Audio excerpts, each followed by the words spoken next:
Below the radar kami dahil alam namin na hinahanap ka tayo ng Quad Committee ng mga kanto na yun.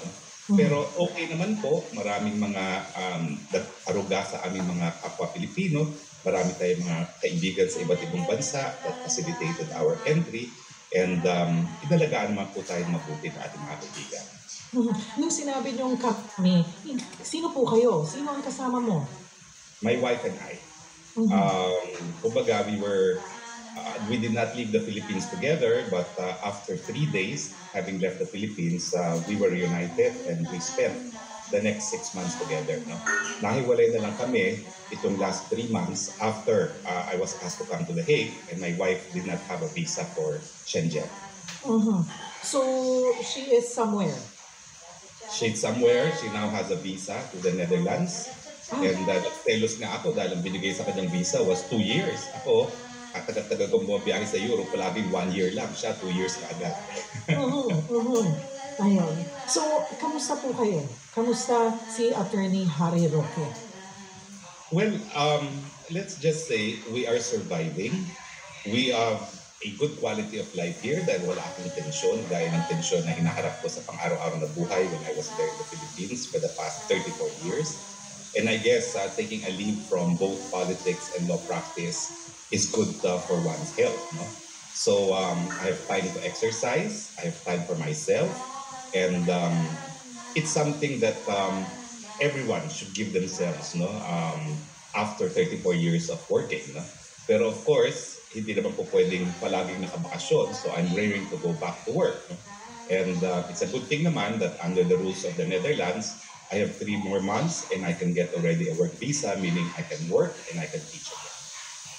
Okay, bago tayo dun sa work and teach, pero meron po kayong application for your asylum na naunang naibalita ni DOJ Secretary Remulla na ito po ay hindi inaprubahan o hindi po kayo nabigyan ng asylum.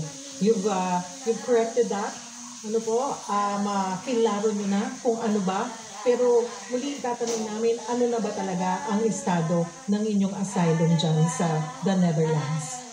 Pending pa rin po yan, no? Dahil talagang napakatagal ng proseso. Ang importante, habang ikaw ay naka-asylum, meron kang karapatan to non-refoulement, na that includes the right not to be extradited back to the country from where you came from. No? At until after your determination ng asylum status mo. No? So ang average time na yon is between 1.5 years to 2 years. No? And after that 1.5 years and 2 years, kung ang decision is adverse o hindi ka bibigyan asylum, meron pa rin opportunity for judicial review. So yun nga pong sinasabi ko, talagang hindi naman po tayo binibigyan ng special treatment dito sa Netherlands kung gano'ng katagal ang ordinaryong mamamayan ay mag-apply for asylum, gano'ng katagal din po tayo.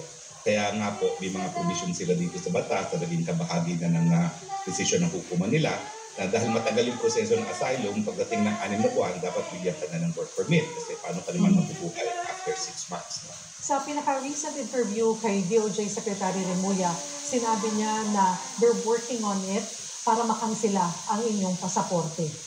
Ano po ang reaction niyo on that? Well, una-una, nag-file po ako ng opposition dyan. Kasi ang definition ng fugitive from justice, umalis ka ng bansa matapos kayo makasuhan ng kasong kriminal.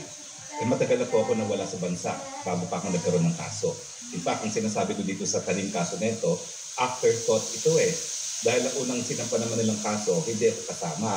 Pero nung na-realize nila na hindi nila makakancel ang passport ko sa pamamagitan lamang ng warrant of arrest na na-issue ng Kongreso, nagtaning sila. No? So, nag-file sila ng supplemental complete affidavit na wala namang kahit anong ebidensyang nababanggit. No? So, number 1, inopost ko po yan dahil hindi ako fugitive from justice. I left the Philippines long before the warrant of arrest was issued. Number 2, wala na pong relevance sa akin ng passport kasi ang passport ko po nasa kamay na ng Dutch authorities, no? At hindi ko na siya magagamit. In other words, I cannot leave really the Shenzhen area, no? It's not as if I can leave Europe as a continent. Hindi na po, no? Habang nakabindi ng aking asylum, dito lang ako sa Europe. In fact, ang relevance niyan sa Pilipinas, yung pagpababalik sa atin. Ang gusto nila mangyari, kapag wala ka ng passport, subject ka na to summary deportation as a undocumented alien. Pero hindi nga po mangyayari yun because I have an asylum seeker At talagang malinaw na malinaw yung karapatan ko to non-reforma. Hindi ako mapapabalik sa Pilipinas until tapos na yung proseso ng aking asylum. Ang relevance lang ng passport ngayon ay kung makakabiyahe ako sa labas ng Europa at hindi nga po dahil isa sa kondisyon na ikaw ay isang asylum seeker ay i-deposit mo yung passport ko sa Dutch government at hindi ka na makakaalis ng Europa panandalian.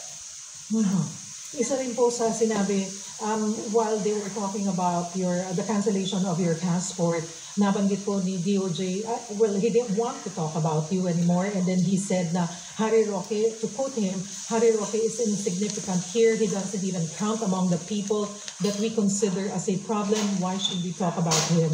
Do you want to bring him home? Then so be it. He's just trying to get attention. Ano po ang masagot niya doon? So hindi naman ako yung nagsasabi na marami akong passport na ginamit, hindi naman ako nagsasabi na na-deny na yung aking asylum, and yes, I prefer to be forgotten while I'm in Europe. So thank you very much for considering me as insignificant dahil ako naman dapat tutukan talaga ng DOJ yung napakadaming krimen na nangyayari ngayon sa lipunan. Let's be fair to the taxpayers. Ang trabaho talaga ng DOJ panagutin lahat ng mga nagkakasala ng mga kriminal sa bansa at sana yun na lang tutukan nila at huwag na ako.